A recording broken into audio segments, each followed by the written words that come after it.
옆에 있는 그 남자한테서 도망치세요. 막 결혼식을 마치고 행복에 젖어 떠나는 신혼여행 비행기에서 한 승무원으로부터 쪽지를 받았습니다. 너무 당황스러웠습니다. 처음엔 몰래카메라 같은 장난인 줄 알았습니다. 아니, 쪽지를 준 승무원이 정신적으로 문제가 있는 사람이라고까지 생각했죠. 하지만 그 승무원이 보여준 핸드폰 속 사진을 본 순간 세상이 무너져 내렸습니다. 사진 속에는 지금 제 옆에서 평화롭게 잠들어 있는 남편이 다른 여자와 결혼식을 올리고 있었거든요. 게다가 이름도 직업도 제가 알고 있던 것과 완전히 달랐습니다. 과연 남편의 정체는 뭘까요? 그리고 그 승무원은 왜 위험을 무릅쓰고 모르는 사람에게 경고의 쪽지를 건넸던 걸까요? 지금부터 그 충격적인 이야기가 시작됩니다. 이혜진은 30살 국내 굴지의 건설회사 회장의 막내딸이었습니다. 2명의 오빠가 있었지만 유독 아버지의 사랑을 독차지하며 자란 금지옥엽이었죠. 하지만 겉으로 보이는 화려함과 달리 이혜지에게는 깊은 상처가 있었습니다. 대학교 2학년 때의 일이었습니다. 같은 과 선배가 예지를 일방적으로 좋아하기 시작했죠. 처음엔 단순한 호감 표현이었지만 점점 도를 넘기 시작했습니다. 집 앞까지 따라오고 하루에 수십 통의 전화와 문자를 보냈습니다. 심지어 예지의 친구들에게까지 연락해서 괴롭혔죠. 그 악몽이 끝난 후 몇 년간 예지는 남자들과 제대로 된 연애를 할 수 없었습니다. 누군가 조금이라도 적극적으로 다가오면 과거의 기억이 되살아나며 불안해졌거든요. 그런 이혜지에게 1년 전 운명처럼 보이는 만남이 찾아왔습니다. 그날은 평소처럼 강남 본사에서 나와 지하주차장으로 향하던 저녁이었습니다. 예지가 자신의 흰색 포르쉐를 후진하던 중 쿵 하는 소리와 함께 뒤쪽에서 충격이 느껴졌습니다. 급히 내려보니 뒤쪽에 검은색 제네시스가 서 있었고 차에서 한 남자가 내리고 있었습니다. 35살 정도로 보이는 그 남자는 당황한 기색도 없이 차분하게 다가왔습니다. 그 남자는 뭔가 달랐습니다. 고급 외제차를 몰고 다니는 예지를 보고도 전혀 기죽지 않았고 오히려 사고 처리를 자연스럽게 주도했죠. 차 손상은 별로 없어 보인다며 이혜지가 다친 곳은 없는지 먼저 걱정해 주었습니다. 그의 세심한 배려에 예지는 오히려 미안함을 느꼈습니다. 분명 자신이 후진하다가 부딪힌 건데 상대방이 먼저 걱정해 주다니요. 그 남자는 전혀 이혜지를 몰라보는 듯 했습니다. 평소 예지의 주변 남자들이 보이던 계산적인 시선이나 접근도 전혀 없었죠. 오히려 빨리 처리하고 가려는 듯한 모습이었습니다. 예지가 수리비를 드리겠다고 하자 남자는 이 정도 흠집은 신경 안 쓴다며 그냥 넘어가자고 했습니다. 이런 남자는 처음이었습니다. 젊은 여자가 그것도 고가의 차를 타는 여자라면 의뢰 합의금을 요구하거나 아니면 과도하게 위축되거나 하는데 남자는 그냥 평범한 직장인 대하듯 예지를 대했습니다. 며칠 후 같은 건물 카페에서 우연히 마주쳤을 때도 마찬가지였습니다. 남자는 예지를 알아보고는 가벼운 목례만 하고 지나가려 했습니다. 오히려 예지가 먼저 다가가서 인사를 했죠. 이렇게 시작된 우연한 대화들이 조금씩 늘어났습니다. 남자의 이름은 박수현. 그는 자신을 IT 스타트업 CEO라고 소개했고 둘은 그렇게 운명처럼 시작한 듯 보였습니다. 박수현은 언제나 예지를 챙겼고 그의 그런 세심한 배려에 예지는 조금씩 마음을 열기 시작했습니다. 마침내 1년 만에 결혼까지 하게 된 것이었죠. 결혼식은 소규모로 조용히 치러졌습니다. 박수현이 고아 출신이라고 했기 때문에 예지의 가족들이 배려해서 가족과 가까운 지인들만 초대했죠. 예지의 아버지는 사위를 무척 마음에 들어 했습니다. 부모 없이 자랐음에도 성실하고 예의 바른 데다가 무엇보다 딸을 진심으로 사랑하는 게 보인다며 흡족해했죠. 신혼여행지로는 파리를 선택했습니다. 박수현은 처음에 국내 여행을 제안했지만 예지가 평생 한 번뿐인 신혼여행은 해외로 가야 한다고 주장했거든요. 인천공항에서 출발하는 날 박수현은 평소와 조금 달라 보였습니다. 선글라스와 마스크를 착용하고 있었는데 실내에서도 벗지 않으려 했죠. 예지가 답답해 보인다고 하자 박수현은 예전에 라식 수술을 받아서 눈이 민감하다고 했습니다. 비행기에 탑승한 후에도 박수현은 선글라스와 마스크를 그대로 착용하고 있었습니다. 마치 연예인이 신분을 숨기려 할 때 하는 그런 모습이었죠. 하지만 이혜진은 특별히 의심하지 않았습니다. 결혼 준비로 피곤했을 테니까요. 비행기가 이륙한 지 1시간 정도 지났을 때였습니다. 박수현은 깊은 잠에 빠져 있었고 예지는 창밖을 보며 행복한 상상에 젖어 있었죠. 그런데 박수현이 잠든 사이 고개를 떨구며 선글라스를 떨어뜨렸습니다. 지나가던 승무원이 그 선글라스를 주워서 예지에게 건네주었습니다. 그런데 선글라스를 건네주는 승무원의 표정이 이상했습니다. 물건은 예지에게 건네주고 있지만 시선은 계속 잠든 박수연에게 고정되어 있었죠. 그 승무원의 이름은 한지연이었습니다. 32살의 한지연은 대한항공에서 7년째 근무하고 있는 베테랑 승무원이었죠. 그런데 지연이 박수연을 보는 눈빛에는 뭔가 복잡한 감정이 담겨 있었습니다. 그 후 한지연은 유독 예지에게만 자주 다가왔습니다. 물이 필요하지 않은지, 자리가 불편하지 않은지, 다른 필요한 것은 없는지 계속 물어봤죠. 다른 승객들에 비해 지나치게 신경 써주는 것 같았습니다. 그러던 중 한지연이 예지에게 작은 쪽지를 건넸습니다. 이예지가 그 쪽지를 펼쳐보는 순간 머릿속이 하얘졌습니다. 옆에 있는 그 남자한테서 도망치세요. 예지는 한동안 그 쪽지를 멍하니 바라봤습니다. 이게 대체 무슨 상황인지 이해할 수 없었죠. 솔직히 말해서 그 승무원이 정신적으로 문제가 있는 사람이 아닌가 하는 생각도 들었습니다. 너무 뜬금없는 상황이었거든요. 예지는 그 쪽지를 무시하고 잠을 청하려 했습니다. 하지만 얼마 지나지 않아 한지연이 다시 다가와서 또 다른 쪽지를 건넸습니다. 이상하게 보시는 건 이해합니다. 그런데 꼭 드리고 싶은 말씀이 있어요. 한지연은 예지에게 뒤쪽에 빈 좌석이 있다며 잠시 대화할 것을 제안했습니다. 예지는 너무 이상했지만 지연의 제안을 받아들였습니다. 그렇게 예지는 한지연과 함께 기내 뒤편 좌석으로 자리를 옮겼습니다. 그리고 그 순간부터 예지의 인생은 완전히 뒤바뀌기 시작했습니다. 기내 뒤편 좌석에 앉은 순간부터 예지는 충격과 혼란 속으로 빠져들기 시작했습니다. 한지연이 자신의 핸드폰을 열어서 보여준 것은 다름 아닌 박수연이 다른 여자와 결혼식을 올리고 있는 사진이었거든요. 그 사진 속 박수연은 분명히 지금 좌석에서 잠들어 있는 그 남자가 맞았습니다. 하지만 지연이 말하는 그 남자의 이름은 예지가 알고 있는 것과 완전히 달랐습니다. 김준수라고 했죠. 예지는 당황했습니다. 자신이 알고 있는 남편의 이름은 박수연이었는데 왜 다른 이름을 말하는 걸까요? 그리고 이 사진은 대체 언제 찍힌 것일까요? 지연은 차분하지만 단호한 목소리로 설명하기 시작했습니다. 그 남자는 자신의 언니였던 한가연과 결혼했었다고 말이죠. 가연은 지연보다 3살 위였고 부모님 없이 할머니 밑에서 자란 언니를 지연이 늘 걱정하고 챙겨왔습니다. 가연은 28살 때 김준수라는 남자를 만났습니다. 그 남자는 가연에게 자신도 고아 출신이라고 했고 둘 다 외롭게 살아온 사람끼리 만나 서로 의지하며 살아보자고 제안했죠. 가연은 그런 그에게 깊이 빠져들었습니다. 김준수는 가연에게 사업 자금이 필요하다며 돈을 요구하기 시작했습니다. 처음엔 작은 금액이었지만 점점 큰 돈을 요구했죠. 가연은 자신이 일하던 회사에서 받은 퇴직금을 모두 주었고 그것도 부족하자 대출을 받아서 주었습니다. 은행 대출로 시작해서 2금융권, 3금융권, 마지막엔 사채까지 손을 댔습니다. 가연은 사랑하는 남자를 위해서라면 뭐든 할 수 있다고 생각했거든요. 김준수는 그런 가연의 마음을 교묘하게 이용했습니다. 김준수는 가연이 돈을 주지 않으려고 하거나 헤어지자고 할 때마다 극단적인 말을 했습니다. 원양어선이라도 타야겠다고 하거나 장기를 팔아서라도 돈을 구해보겠다고 협박했죠. 가연은 그런 말을 들을 때마다 가슴이 찢어지는 듯 했습니다. 지연은 언니의 상황을 보며 계속 헤어지라고 말렸습니다. 그런 인간과 계속 만나다가는 인생이 망가질 것 같다고 걱정했죠. 하지만 가연은 김준수에게 완전히 빠져 있었습니다. 결국 가연은 회사에서도 잘렸습니다. 대출금 때문에 업무에 집중할 수 없었고 독촉 전화들 때문에 회사 생활이 불가능했거든요. 그런데도 김준수는 가연에게 계속 돈을 요구했습니다.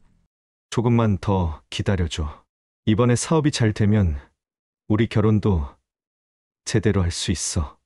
김준수는 항상 이런 말로 가연을 달랬습니다. 그리고 마침내 결혼식을 올리자고 제안했죠. 가연은 너무 행복해했습니다. 그토록 기다려왔던 결혼이었거든요. 하지만 결혼식 당일 김준수는 식을 마치자마자 사라졌습니다. 신혼여행은커녕 신혼집에서 하루도 함께 보내지 않았죠. 연락처도 모두 바꿔버렸고 어디로 갔는지 알 수 없었습니다. 가연은 혼자 남겨졌습니다. 매일 아침 눈을 뜨면 수십 통의 독촉 전화와 문자가 쌓여 있었죠. 신혼집이라던 곳도 김준수가 단기 계약으로 한 달만 빌린 곳이었습니다. 가연은 쫓겨나다시피 나와서 단칸방에서 혼자 지내야 했죠. 지연은 언니의 상황을 알고 도움을 주려고 했지만 가연은 남에게 피해를 주는 것을 극도로 싫어하는 성격이었습니다. 동생에게조차 자신의 상황을 제대로 털어놓지 않았죠. 그러던 어느 날 지연은 언니로부터 마지막 전화를 받았습니다. 가연은 더 이상 버틸 수 없다고 했습니다. 김준수 때문에 진 빚은 감당할 수 없을 정도였고 매일 쏟아지는 독촉에 정신적으로 한계에 다다랐다고 했죠. 지연아, 언니가 미안해.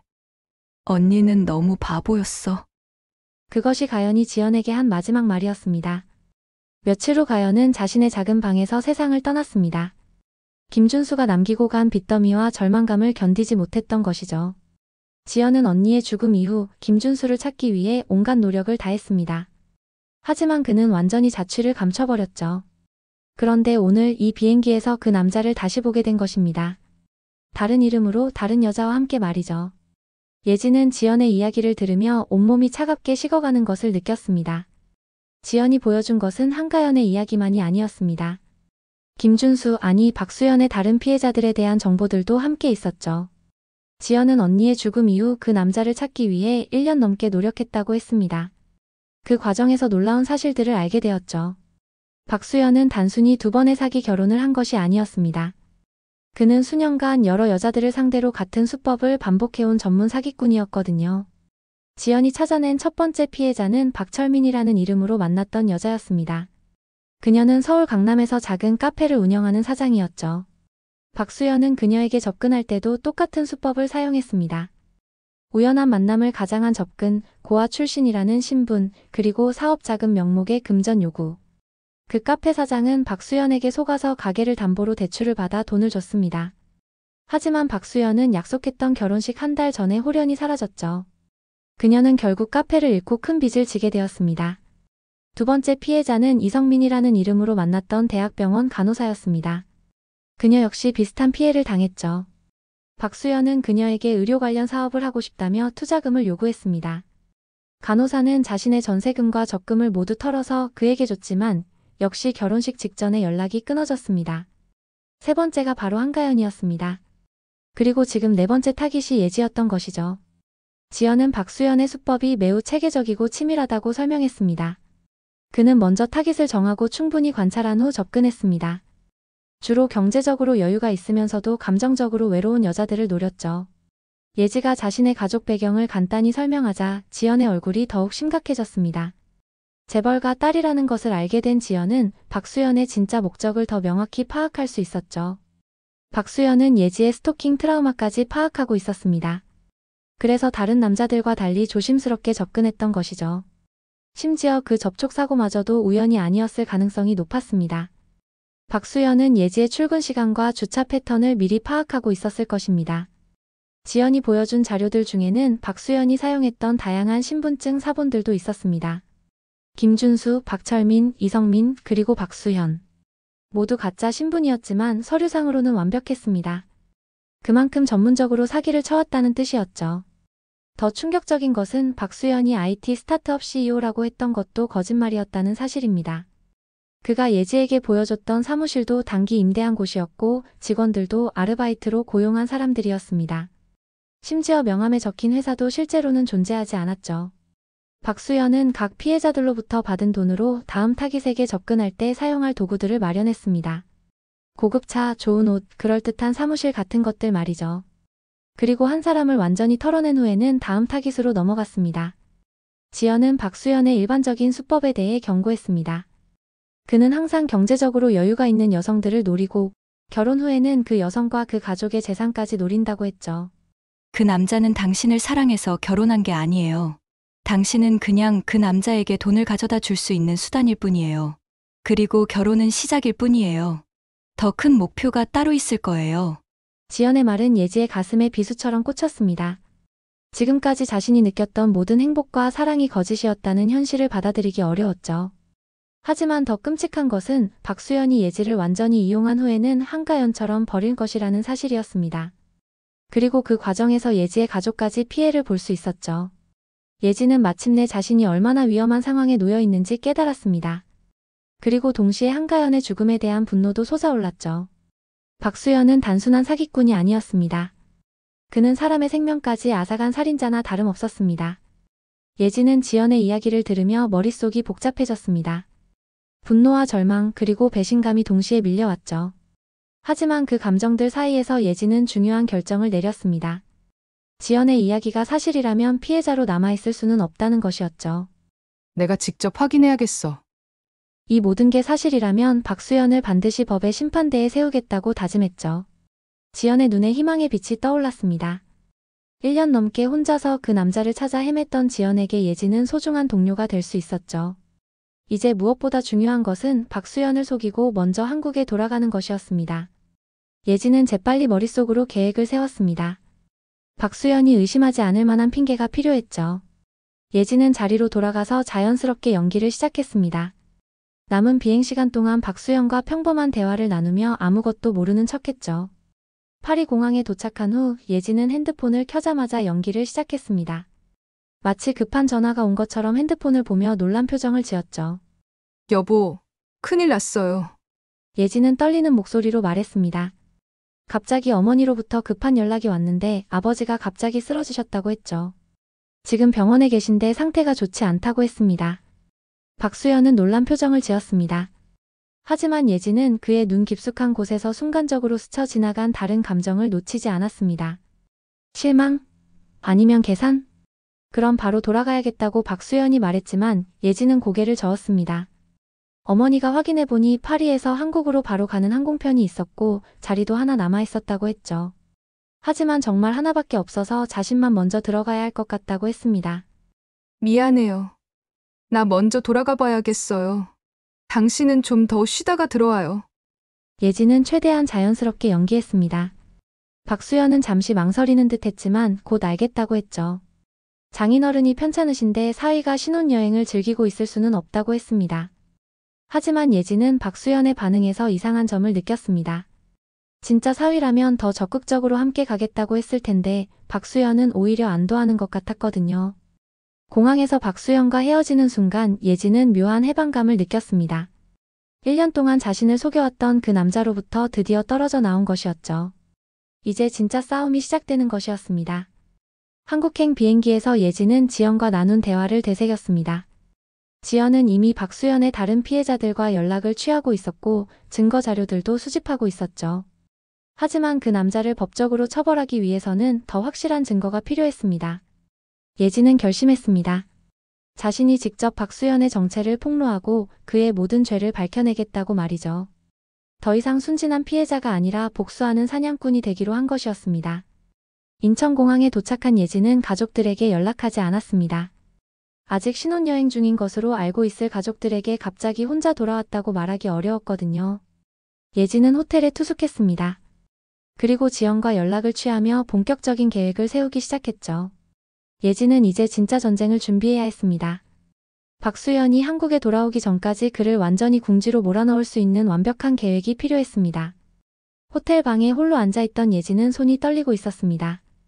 1년 동안 믿어왔던 모든 것이 거짓이었다는 현실이 아직도 믿기지 않았죠. 하지만 분노가 슬픔을 압도하기 시작했습니다. 지연에게 전화를 걸었을 때 예지의 목소리는 단호했습니다. 저도 도와드릴게요. 박수연 반드시 벌받게 하자고요. 지연은 예지의 말에서 희망을 느꼈습니다. 1년 넘게 혼자 견뎌온 외로움과 분노가 마침내 출구를 찾은 것 같았죠. 이틀 후 예지는 지연과 함께 다른 피해자들을 만났습니다. 조용한 카페 구석자리에서 4명의 여자가 마주 앉았을 때 공기가 무거웠습니다.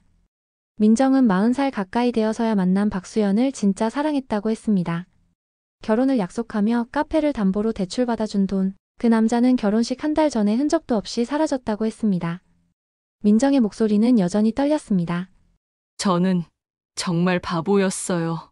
다른 사람들은 다 사기꾼 같다고 했는데 수연은 간호사로 일하며 모은 모든 돈을 박수연에게 줬다고 했습니다. 그 남자가 의료사업을 한다더니 간호사인 자신과 함께하면 큰 성공을 할 수 있다고 했었죠. 수연은 분노로 주먹을 꽉 쥐고 있었습니다. 그 새끼가 저한테 한 말들 지금 생각하면 다 거짓말이었는데 그때는 정말 믿었어요. 지연은 언니 가연의 마지막 몇 달을 이야기했습니다. 가연이 박수연의 말들이 앞뒤가 안 맞는다는 것을 느끼기 시작했고 혼란스러워하며 몰래 통화를 녹음해뒀다고 했죠. 언니가 죽기 전에 저한테 마지막으로 한 말이 자신이 너무 바보였다는 말이었어요. 지연의 눈에 눈물이 고였지만 목소리는 단단했습니다. 예지는 이 모든 이야기를 들으며 오싹한 기분이 들었습니다. 만약 지연을 만나지 못했다면 자신도 이들과 같은 운명이었을 거라는 생각에 등골이 서늘했죠. 그리고 동시에 박수연에 대한 분노가 치밀어 올랐습니다. 우리가 힘을 합쳐야 해요. 더 이상 피해자가 나오면 안 돼요. 예지의 말에 모두가 고개를 끄덕였습니다. 각자의 상처는 달랐지만 박수연을 처벌하겠다는 의지만큼은 같았죠. 며칠 후 사설탐정으로부터 온 정보는 더욱 충격적이었습니다. 예지가 지연에게 전화로 알려준 내용을 들은 지연은 한동안 말을 잇지 못했습니다. 박수연의 진짜 이름, 살아있는 부모님, 그리고 수많은 가짜 신분들. 모든 것이 치밀하게 계획된 사기였다는 것이 명확해졌습니다.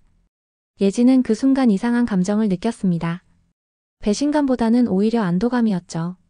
자신이 사랑했다고 생각했던 그 사람의 진짜 모습을 확인했으니까요. 며칠 후 박수연으로부터 귀국 연락이 왔을 때 예지는 거울 앞에서 오랫동안 자신을 바라봤습니다. 내일부터는 완벽한 연기를 해야 했습니다. 아무것도 모르는 행복한 와이프 역할을 말이죠. 예지는 깊게 숨을 들이쉬었습니다. 이제 더 이상 예전의 이예지가 아니었습니다. 자신을 지키고 다른 피해자들을 위해 냉정하게 행동하는 사람이 되어야 했습니다. 예지는 공항에서 박수연을 마중했습니다. 완벽한 아내의 모습으로 그를 껴안았지만 그녀의 심장은 차갑게 식어 있었죠. 박수연은 아버지의 안부를 물었고 예지는 위기를 넘기셨다고 대답했습니다. 집으로 돌아온 첫날 밤 예지는 깊이 잠든 척했습니다. 새벽 2시 박수연이 조심스럽게 일어나 거실로 나가는 소리가 들렸죠. 예지는 살며시 문틈으로 그를 지켜봤습니다.